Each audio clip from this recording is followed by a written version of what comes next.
Au sommet des arbres qu'il ne déserte que rarement, le capucin, frénétique, semble danser avec le ciel.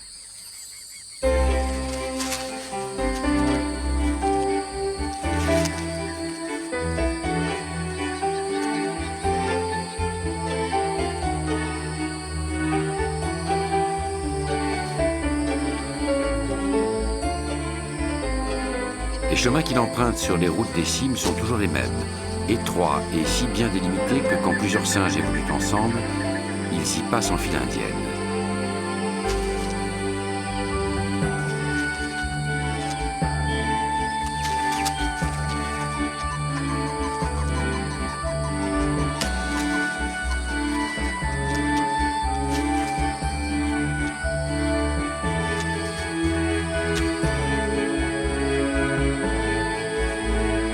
Le capucin doit son nom à une calotte noire que certaines espèces portent sur un pelage occipital semblable à une chevelure blanche. Avide d'occuper toutes les dimensions de son univers, le haut, le bas, l'avant, l'arrière, la gauche, la droite, le capucin semble célébrer la déroute du fleuve. L'Amazone s'est retirée au plus loin, au plus creux de son lit. Elle ne descendra plus. Dans quelques mois, le fleuve reviendra, inondant de nouveau ces forêts où l'on peut, pendant qu'il en est temps, courir et jouer jusqu'à l'ivresse.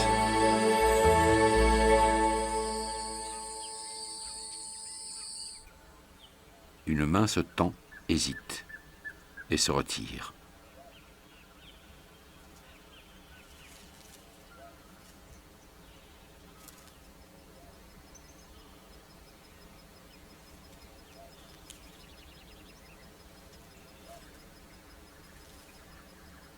La main recommence et, cette fois, renonce.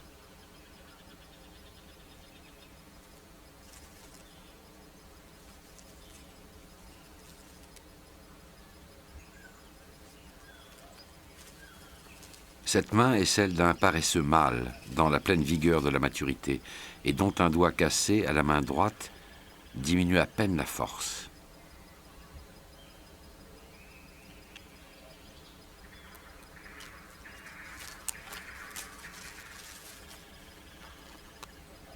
Ayant renoncé à se déplacer par le haut des arbres, doigt cassé se résout à affronter la terre ferme. Parler de terre ferme est d'ailleurs abusif car doigt cassé vit dans une zone inondée tout au long de l'année et que n'affecte guère la saison des basses eaux.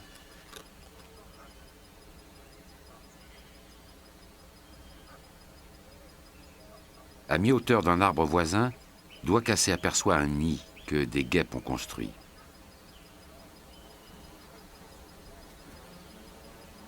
En forme d'assiette creuse renversée, large d'une cinquantaine de centimètres, le nid est une usine où s'activent des ouvrières. Chacune d'elles a un rôle à jouer. Certaines assurent la ventilation en battant des ailes, d'autres pourvoient au nourrissage des larves, d'autres encore se chargent de réparer le nid en utilisant comme matériaux de construction des matières végétales, semi-digérées et mêlées de salive.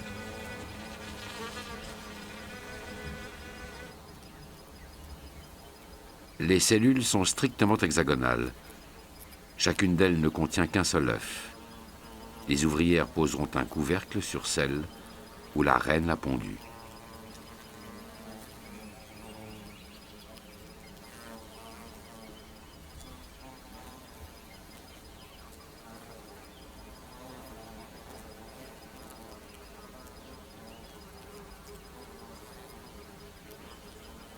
Quand elles ont grandi, les larves qu'on voit bouger dans les cellules sont nourries avec de la chair d'insectes et avec notamment des fragments de chenilles.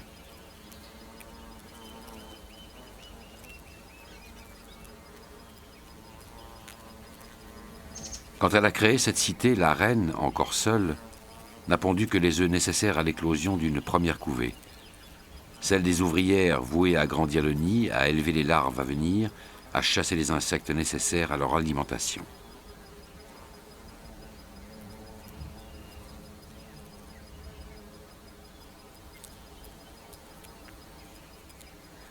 Un nid peut abriter plusieurs centaines et dans certains cas, plusieurs milliers de guêpes accrochées à leurs habitations par les crampons qui garnissent leurs pattes.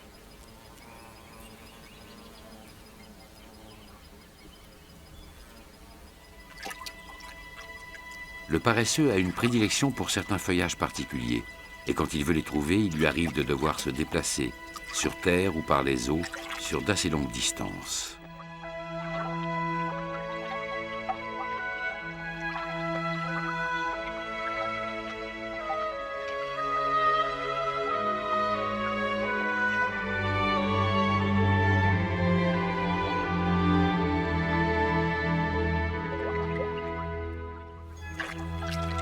Dans la forêt amazonienne, qu'on soit en région inondée, semi-inondée ou en terras firmes, les terres fermes, il faut parfois parcourir plusieurs centaines de mètres, voire des kilomètres, pour trouver deux arbres de la même essence. La richesse de la forêt a pour corollaire l'extrême dispersion des espèces. En pleine forêt pluviale, on peut compter environ 300 espèces d'arbres différents par hectare, alors qu'on n'en trouverait qu'une vingtaine dans une forêt européenne.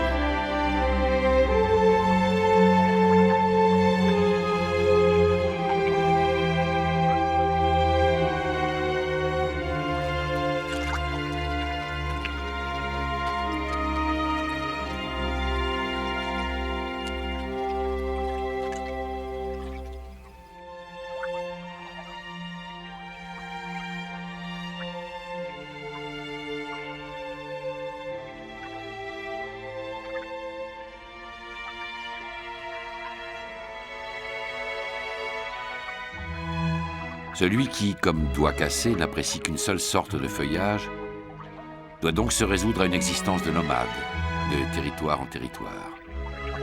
Heureusement, piètre marcheur, le paresseux est un bon nageur, qui semble prendre plaisir à lacérer de ses griffes les eaux illuminées.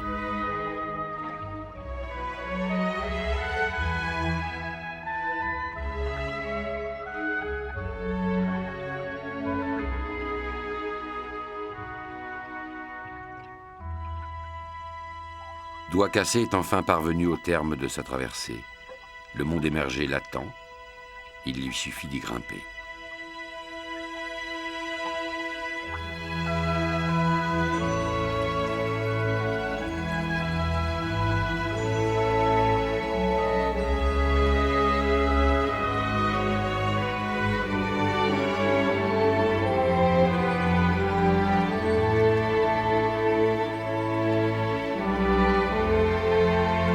Doigt cassé se plaît dans cet écosystème appelé Igapo.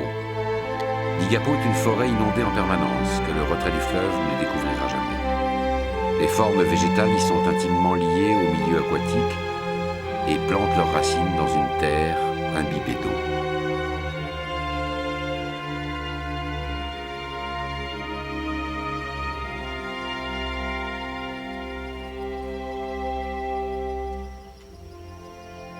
Doigt cassé se reposera à présent pendant le temps nécessaire. Quelques heures, quelques jours.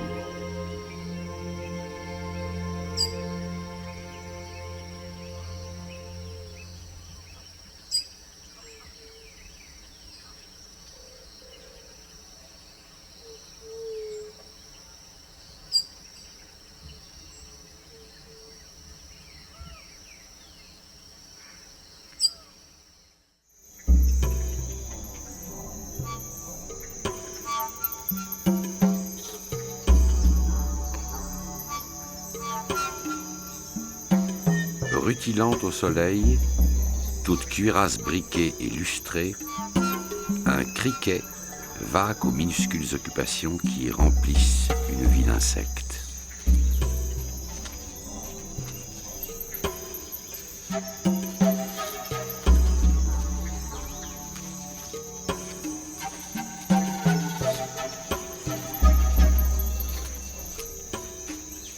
Dans la jungle des sous-bois, on ne sait jamais qui l'on risque de rencontrer. Derrière la feuille brune, dressée face au criquet, une tueuse prend son repos. Mais l'insecte l'ignore et continue d'avancer.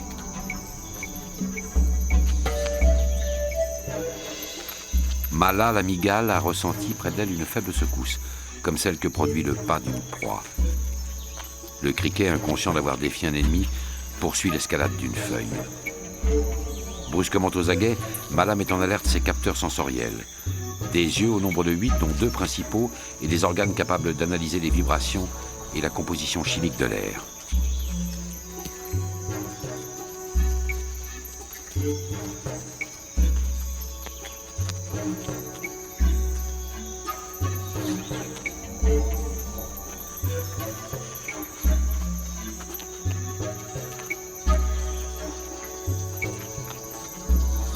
Mal agrippé à une feuille, le criquet tombe soudain juste à côté de Mygale.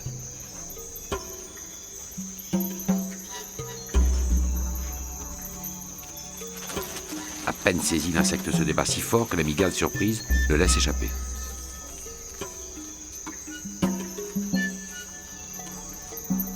Un peu commotionné, mais sans dommage apparent, l'insecte poursuit son chemin. Tandis que Mala, elle, désormais éveillée, se met en embuscade dans l'attente d'un prochain visiteur.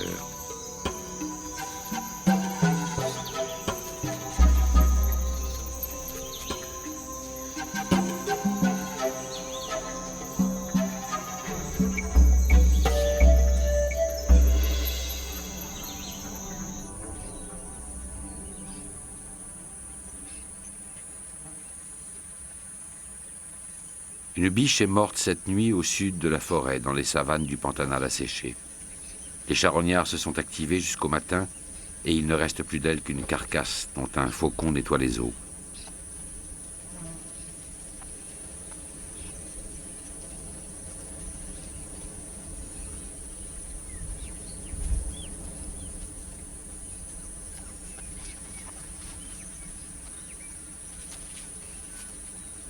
Deux vautours, des urubus, importunent le faucon.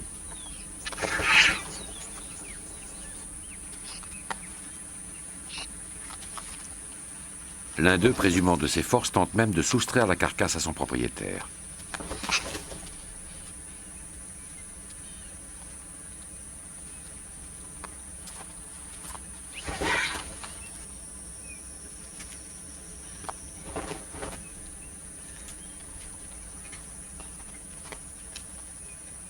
Bientôt, un autre urubus se présente. Au bout d'un moment, ils seront une meute caquetante et acharnée, capable de noyer le faucon sous leur nombre. Sautillant comme un éclopé, car l'une de ses ailes est cassée, voici qu'arrive en retard un dernier quémandeur. Le faucon marque soudain sa mauvaise humeur. Pourtant, son ventre est plein et il ne compte pas s'attarder au milieu d'une telle foule.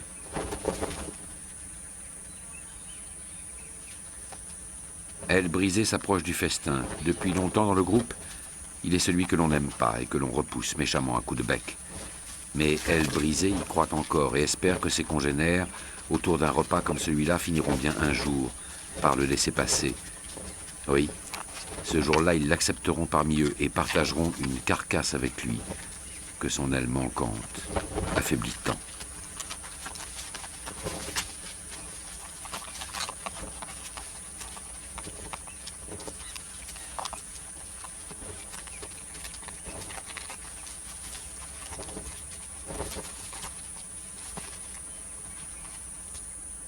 Pourtant, aujourd'hui comme hier, Aile brisée ne se mêle pas aux autres. Il hésite, avance et finit toujours par reculer.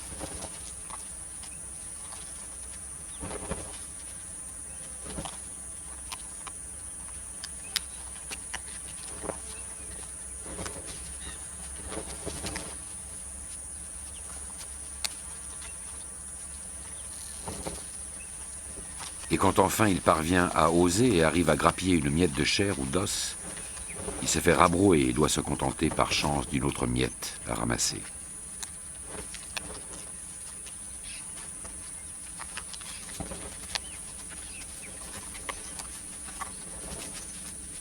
Bientôt l'un de ses adversaires lui saute dessus et le dissuade de s'acharner.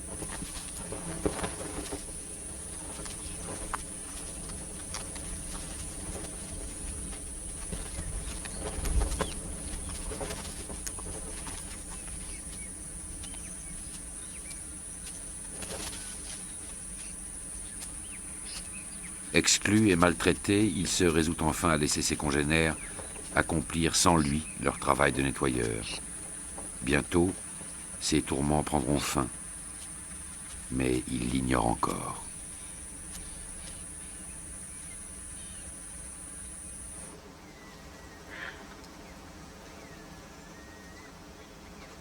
Aux lisières de son territoire, non loin de l'Amazone, Zuko le jaguar arpente les zones inondables que les limons du fleuve ont fait reverdir.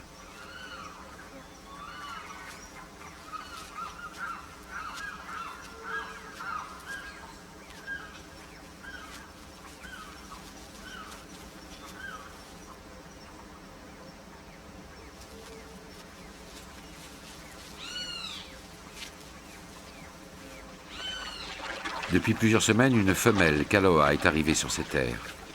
Ensemble, ils ont pratiqué le jeu et le combat. Ils ont pêché et chassé. Ils ont parfois partagé des proies. Mais aujourd'hui, Zuko recherche Kaloa pour une toute autre raison.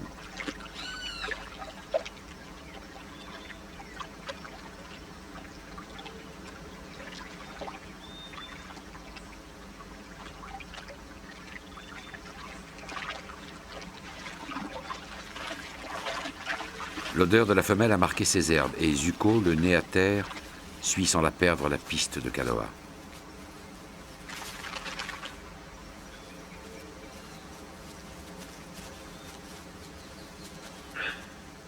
Dès qu'il l'a trouvée, Zuko flaire Kaloa, qui se révèle sexuellement réceptive. D'un mouvement de la patte, il la pousse sur le ventre. Enfin, il introduit son pénis en elle.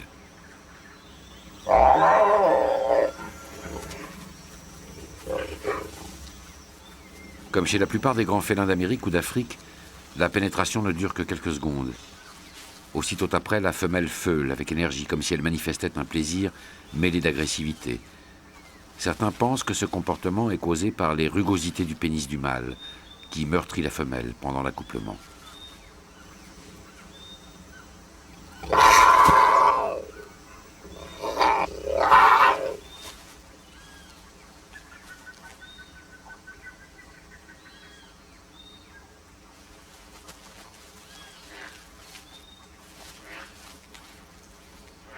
Si le coït est bref, il sera répété de nombreuses fois, ce qui optimise les chances de fécondation.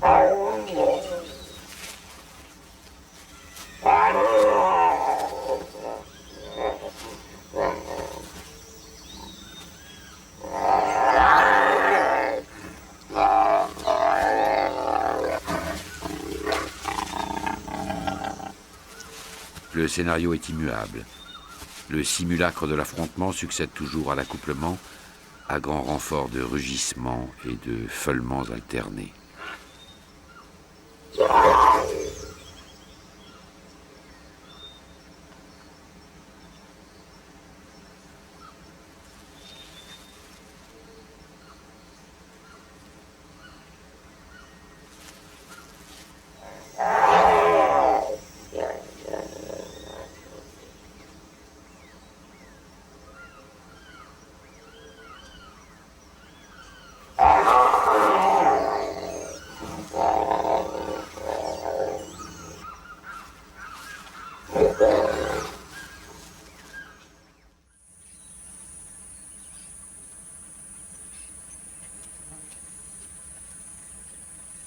Abandonnée par les vautours, boucanée par le soleil, la carcasse de biche excite à présent la convoitise d'un caracara.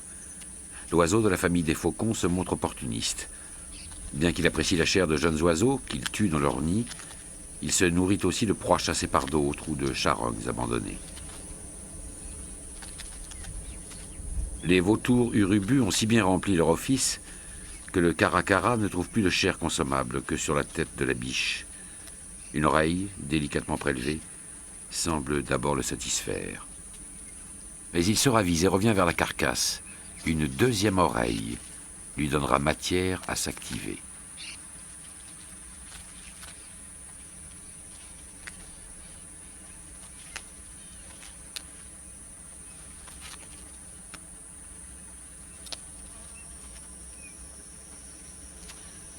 Le faucon aimerait, en soulevant la carcasse ou en la déplaçant, que les os du cou se séparent et lui donnent accès aux pulpes et aux moelles qu'il renferme. Mais la tactique est vaine. Il faudra se contenter, comme prévu, des chairs cartilagineuses de l'oreille.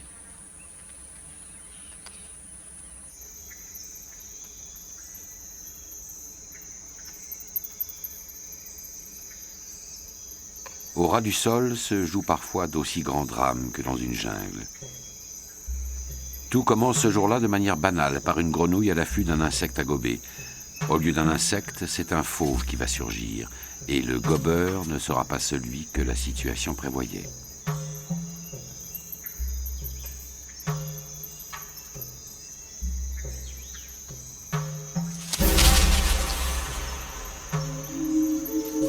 Mala la mygale s'est jetée sur sa proie comme l'éclair frappe l'arbre, sans laisser à la grenouille le temps d'un réflexe.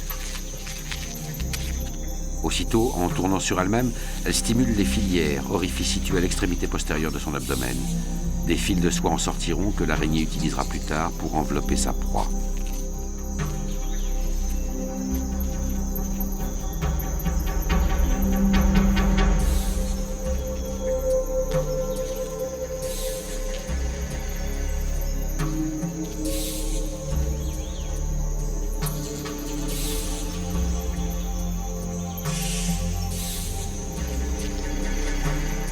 Avant toute chose, il faut commencer à transformer la proie.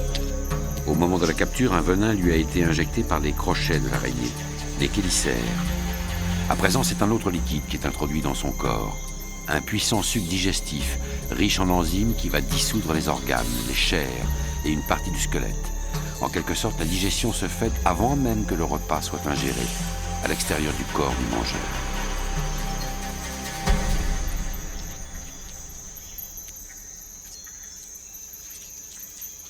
La dégradation de la proie est complétée par la puissante action des chélicères qui déchiquettent et broient les tissus, de haut en bas. Simultanément, les lames maxillaires, organes situés de chaque côté de la bouche, renseignent l'araignée sur le goût et l'état de ce qu'elle va manger. Ce qui est d'ores et déjà consommable sera poussé par elle en direction de la gueule.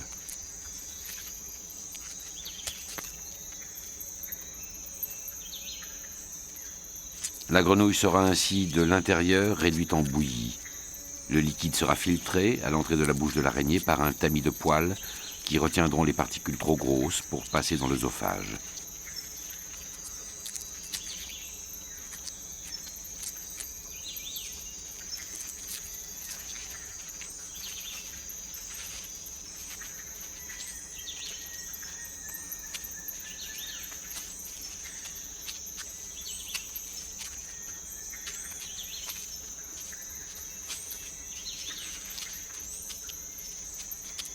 De nouveau, Mala se met à sécréter du fil, un fil dont la résistance est supérieure à celle du nylon. Les mygales sont les araignées les plus archaïques de la planète et ressemblent à certains égards aux premiers ancêtres de tous les arachnides, qui vivaient il y a environ 400 millions d'années. Mala est donc à la fois très sophistiquée et très primitive. C'est pourquoi elle ne tisse pas de toile comme le font des araignées d'évolution plus récente. En revanche, elle emploie du fil de soie en toutes sortes de circonstances, pour se fabriquer un terrier, pour boucher une cavité qui servira de piège, ou comme ici, pour envelopper une proie.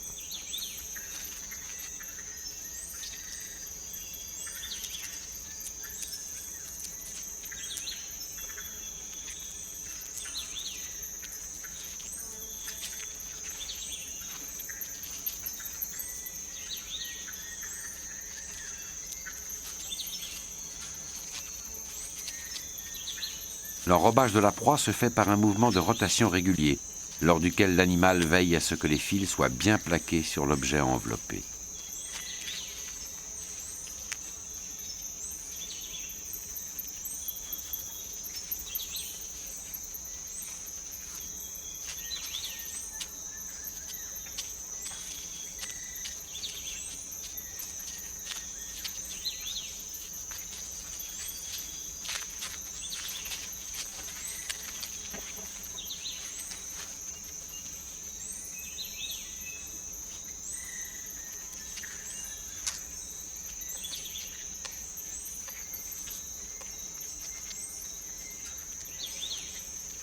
Mala la mygale ne craint pas vraiment les fourmis que l'odeur de la grenouille morte a attirées. Les insectes se promènent sur son corps et l'énervent, mais le seul prédateur que puisse redouter la mygale est la guêpe pompile, capable de la paralyser en quelques secondes.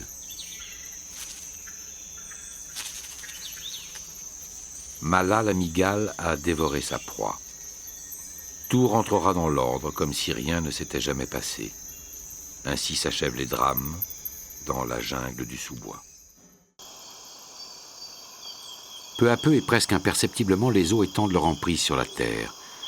Pour l'instant, comme une nappe glisse doucement sur un plan incliné, le phénomène vient de l'amont. Bientôt, de plus fortes pluies contribueront ici même aux reconquêtes du fleuve. Une nuit s'est écoulée depuis le combat de Zuko et Kaloa contre Wakima. Ce matin, Zuko n'a pas retrouvé le pécari à collier dont l'odeur s'est perdue en direction de l'eau. Le jaguar suit la trace qu'a laissée le sang de Wakima. Mais les remugles des eaux qui montent affadissent l'odeur et la mêlent à celle de la vase. Bientôt, Zuko se contente de goûter le plaisir du bain et le souvenir de Wakima semble s'éloigner de lui. Kaloa rejoint son compagnon. Son corps endolori et sa joue déchirée lui rappellent avec vivacité l'héroïsme du pécari. Zuko propose un jeu sexuel, mais Kaloa, aujourd'hui, ne montre aucun entrain de suivre sur ce terrain-là.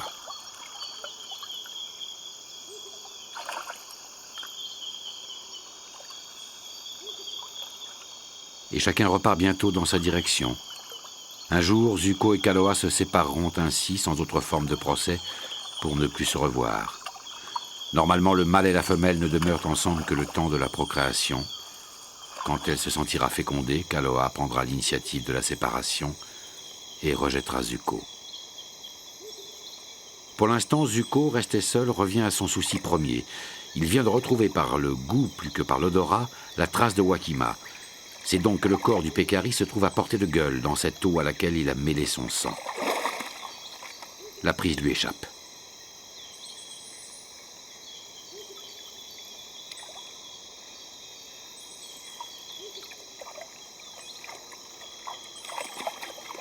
Zuko repêche la carcasse. Mais un ébrouement intempestif la fait retomber, sous le regard de Kaloa dont l'intérêt renaît.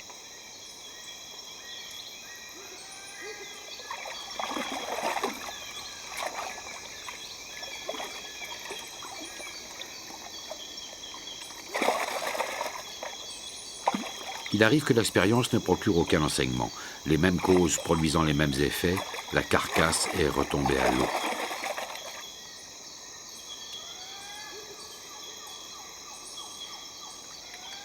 Et le manège reprend.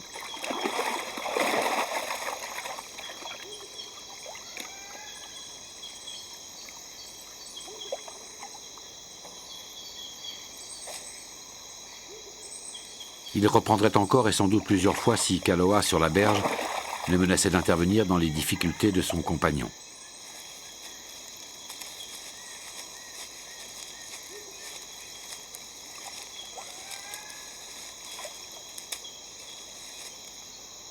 Revigoré par cette perspective et l'esprit avivé par elle, Zuko s'empare enfin de la carcasse et consacre à cette tâche une pression des mâchoires qu'il ne relâchera pas.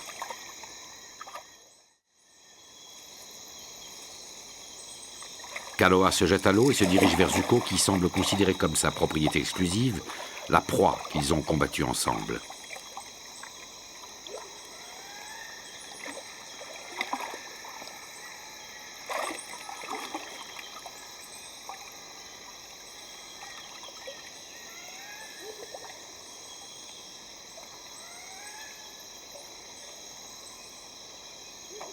Autour de Zuko, Kaloa exécute les tours de piste et minauderies qui trahissent sa convoitise.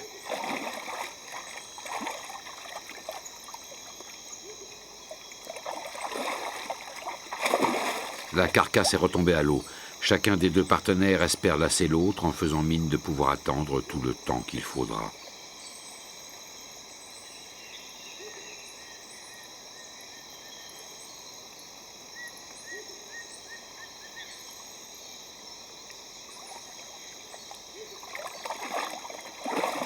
Fatigué de ce jeu, Zuko, le premier, permet à Kaloa de localiser le butin et de s'en emparer.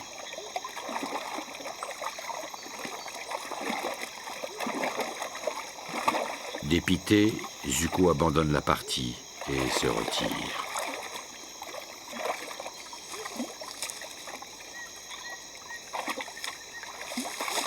Kaloa peine à hisser sur la berge le corps de Wakima. Tant de peine n'aurait donc servi à rien et il faudrait laisser pourrir dans l'eau un si beau repas.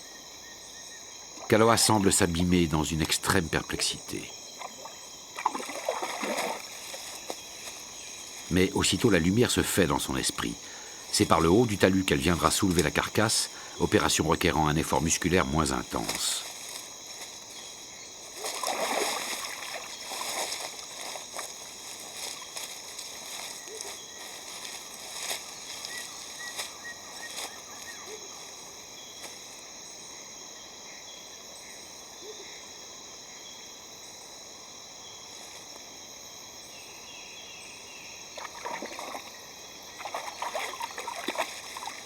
Zuko ne sortira de l'eau que pour assister avec une feinte sérénité aux retrouvailles de sa compagne et de Wakima.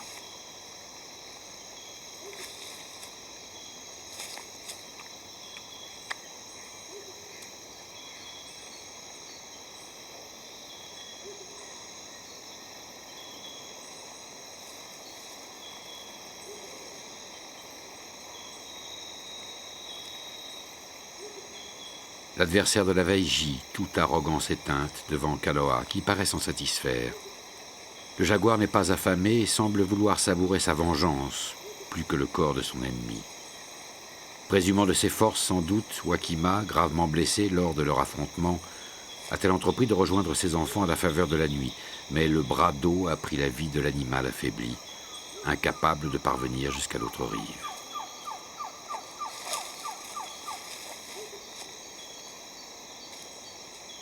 Le drame est désormais accompli.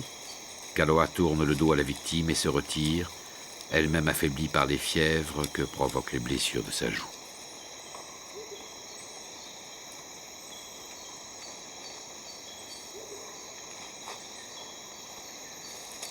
Zuko, dont l'appétit est grand et qui ne saurait se résoudre à ne pas entamer une carcasse intacte, se dirige vers l'arbre où Kaloa s'est couché.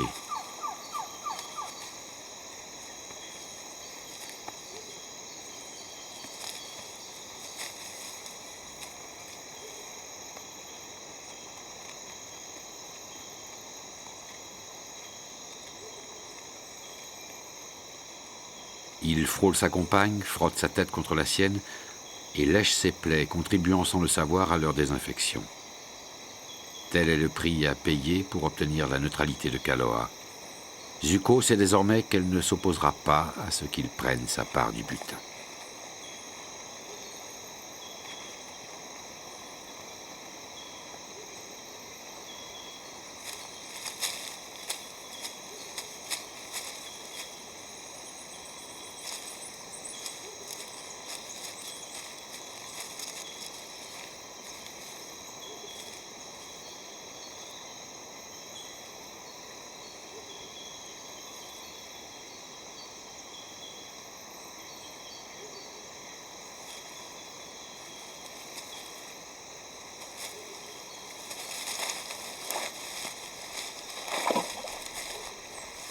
Ainsi qu'il en a l'habitude, Zuko prendra son repas au bord du cours d'eau.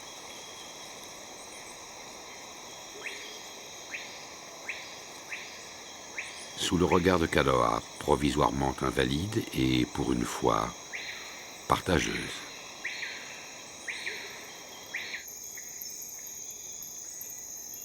Pour une mante, la chasse commence par la fusion avec le paysage. L'insecte doit avant tout se mêler à l'environnement auquel il a été de naissance destiné à ressembler.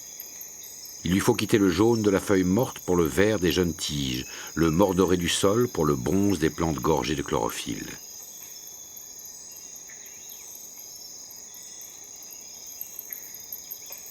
Quand elle se confond avec la matière même de la forêt, la mante peut considérer les proies qui passent sans la distinguer et choisir celle sur qui elle fondra, comme un oiseau de proie, au ciel d'une prairie microcosmique.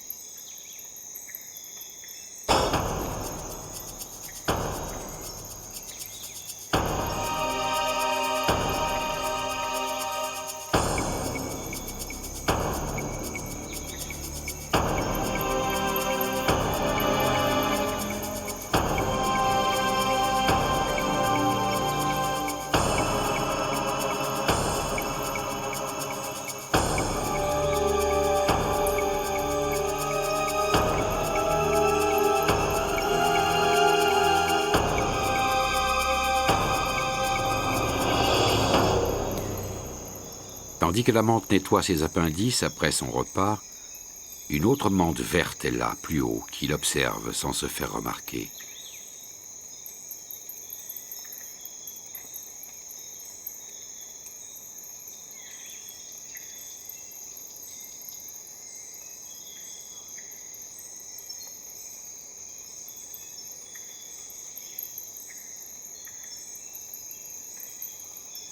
Des deux insectes, seul celui du haut, figé dans une posture végétale, adopte à cet instant une stratégie de camouflage. L'autre s'occupe à sa toilette, oubliant que le mimétisme est une affaire de gestuelle autant que de forme et de couleur. Ces gestes, donc, la révèlent et la trahissent. Et comme toujours, l'agression viendra de celui qui aura su le mieux affecter de ne pas exister.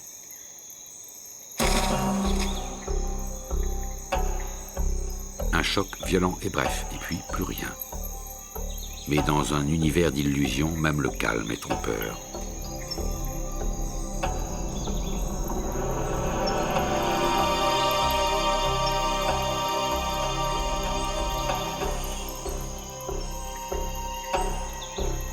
La mante n'aura donc réchappé à une autre mante que pour finir broyée par les chélicères, c'est-à-dire les crocs de Malalamigale.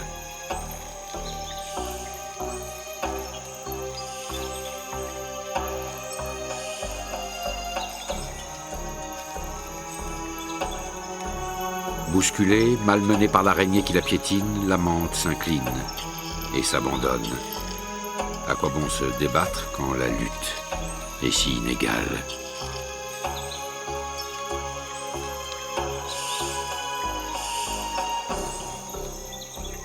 Comme un éléphant dont le pas, par hasard, épargne un moucheron, Mala passe son chemin.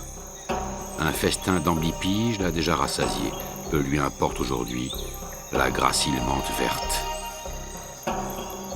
Dans la forêt, la survie de la proie inspire du soulagement au prédateur suivant. Mala partie, la deuxième mante est de retour. Elle saura tirer vengeance de son éviction.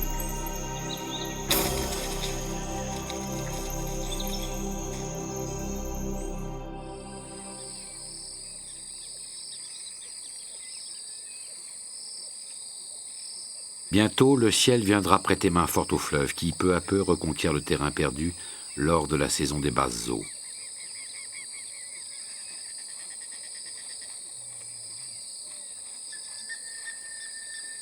En attendant, Sobram, le singe araignée, ou Actel, tente de se débarrasser des petits parasites qui irritent sa peau. Sur une autre branche, Gregorio, un peu léthargique, le regarde faire. À son tour, il se gratte l'épaule avec vigueur.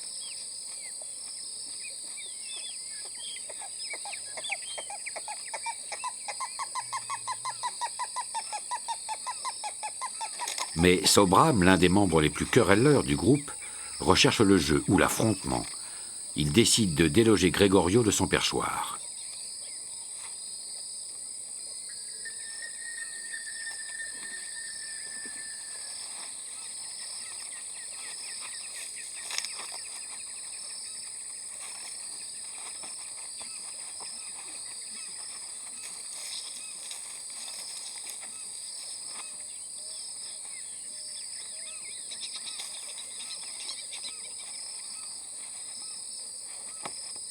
Sobram, que ce combat sans ardeur a déçu, abandonne la partie, tandis que Gregorio reprend sa position initiale.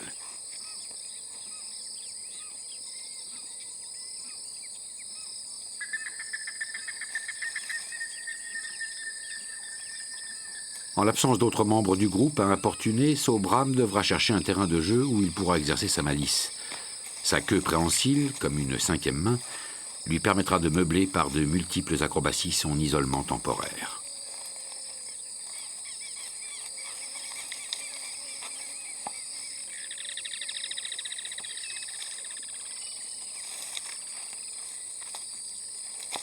Les autres singes araignées de la tribu sont partis plus loin, en quête de nourriture. Sachant que les singes appartenant au groupe des Cébidés ne leur laisseront aucun fruit mûr, les singes de plus petite taille ont pris l'habitude de rafler sur les arbres tous les fruits encore verts et acides. Les attelles doivent donc en permanence étendre leur périmètre de collecte s'ils veulent trouver les nourritures sucrées dont ils sont friands.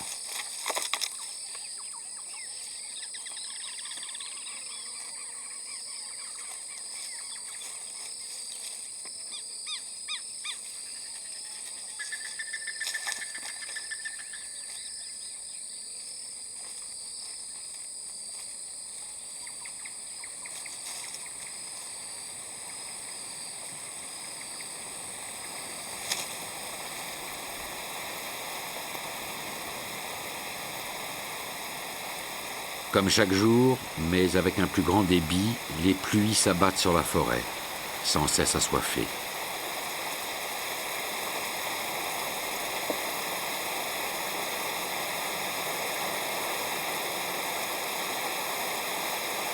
Certains, comme ce singe capucin, choisissent de se tenir à l'abri des palmes ou des feuillages. D'autres, tels ce singe hurleur, se recroquevillent, se pelotonnent et font de leur corps une boule sur laquelle la pluie glissera.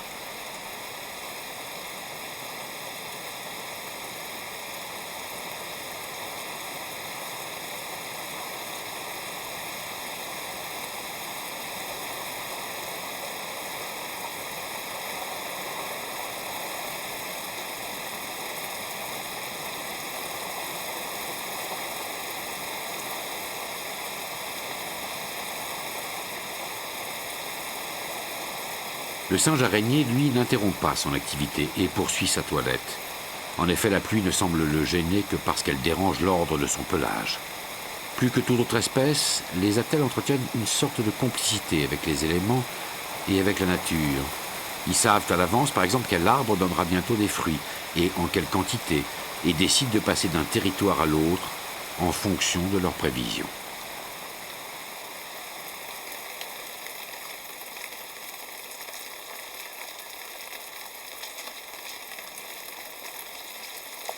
Mieux adapté aux branches qu'au sol plat, le singe araignée explore la terre ferme avec des précautions d'arpenteur méticuleux. D'autres animaux qui se sont mis à couvert ont déserté un monde trop mouillé pour eux. À ces moments-là, le singe araignée semble parcourir la forêt comme s'il en était le seul propriétaire.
Bientôt, le déluge s'interrompra jusqu'à l'averse suivante. Mais le singe hurleur pourra, du moins, étirer ses membres, s'ébrouer et se gratter le dos comme si un jour neuf et sec venait de naître.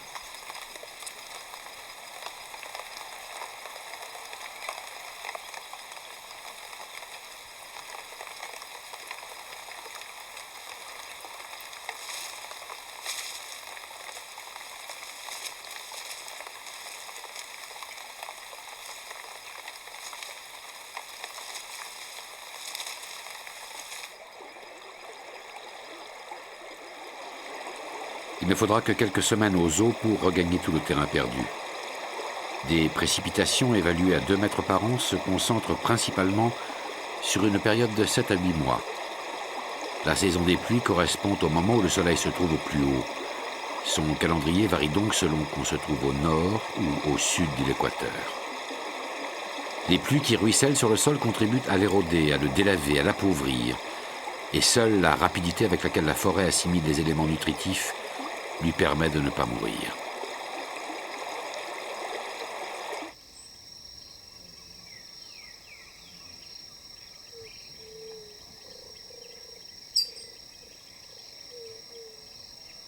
Une nouvelle saison vient donc de commencer, qui s'écoulera comme la pluie sur le pelage des singes hurleurs et sur les plumes des oiseaux. Des oiseaux qui semblent saluer le matin humide et la gloire des eaux. Le hocco, orné de plumes frisées et apparenté au dindon. La perruche à tête jaune. Le toucan multicolore.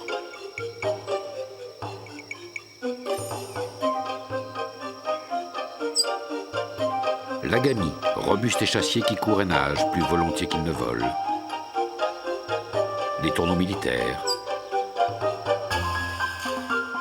Le rare et précieux coq de roche dont l'œil se perd au milieu d'un grand disque de plumes.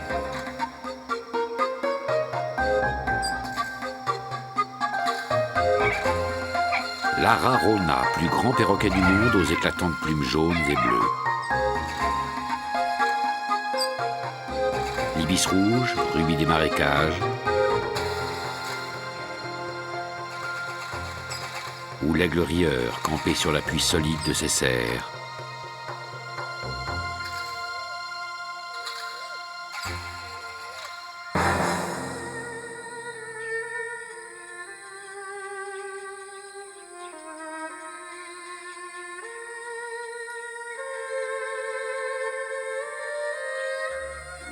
Sur les branches des arbres, comme au bleu du ciel, 1000 formes de vie se renouvellent sans cesse. Tant de vie pour une terre si pauvre. Tel est le paradoxe. La plus luxuriante forêt du monde pousse en vérité sur une couche d'humus si mince et si délavée que rien n'y devrait germer. Le ciel pourrait être vide, morne royaume de silence et d'absence.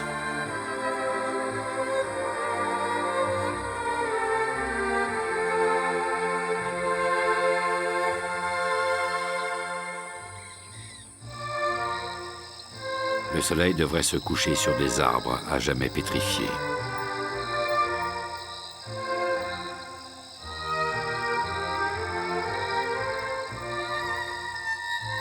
Mais au lieu de cela, la forêt, comme un organisme global qui lutte pour survivre, a su inventer de nouveaux équilibres et trouver le moyen de recycler sans cesse sa propre sève, ses propres cellules.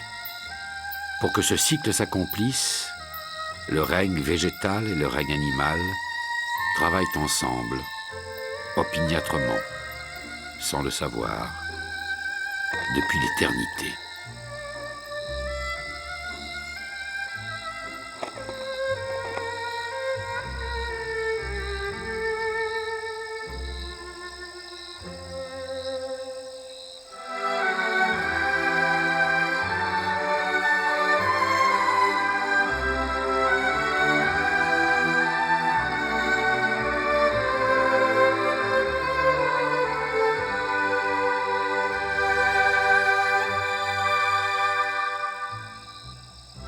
Que le subtil équilibre établi au fil des âges se trouve perturbé et les défenses de la forêt s'effondreront.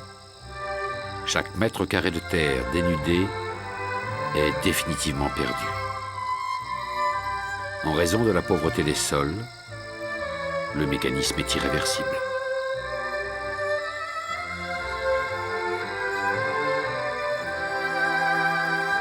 Son propre sol lui est hostile et les hommes l'envahissent. Parvenir, malgré tant de forces contraires, à survivre et à continuer de pointer ses cimes vers le ciel, tel est le véritable miracle de la forêt des Amazones.